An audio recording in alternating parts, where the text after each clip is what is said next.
Hello, ഇന്ന് നമ്മുടെ ഒരു ഈവനിങ് റുട്ടീനായിട്ടാണ് വന്നിരിക്കുന്നത്. നമ്മളിന്ന് ഡിന്നറിന് ഒരു മടക്ക് ചപ്പാത്തിയാണ് ഉണ്ടാക്കാറ്. നിങ്ങളൊക്കെ ഇതിന് എന്താണ് പറയുക? ചപ്പാത്തി തന്നെ അത് 4ആയിട്ട് മടക്കി ഒന്ന് ചുട്ടെടുക്കും കേട്ടോ. 3 ലെയറൊക്കെ ആയിട്ട് കിട്ടും. നമുക്ക് നല്ല സോഫ്റ്റാണ് കേട്ടോ. ഇത്തിരി ചൂടുവെള്ളത്തിൽ ഗോതമ്പ് മാവ് ഒന്ന് കുഴച്ച് ഒരു അരമണിക്കൂർ റെസ്റ്റ് ചെയ്യാൻ വെച്ചതിന് ശേഷമാണ് നമ്മളിത് ഉണ്ടാക്കുന്നത്. ഇതിന് കോമ്പിനേഷനായിട്ട് നമ്മൾ ബീഫ് റോസ്റ്റ് ഉണ്ടാക്കിയിട്ടുണ്ട്. നിങ്ങൾ ഈവനിങ്ങിന് എന്ത് ഫുഡാണ് കഴിക്കാറ്? ചപ്പാത്തിയാണോ അതോ ചോറാണോ? നിങ്ങൾക്ക് എന്താണ് ഇഷ്ടം കേട്ടോ? ഒന്ന് കമൻറ്റ് ചെയ്യണേ. എല്ലാം നന്നായിട്ട് മൊരിച്ചൊന്ന് ചുട്ടെടുക്കണേ.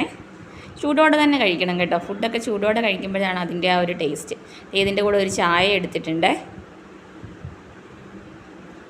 അപ്പോൾ നമ്മുടെ ചൂട് മടക്ക് ചപ്പാത്തി റെഡി ആയിട്ടുണ്ട്.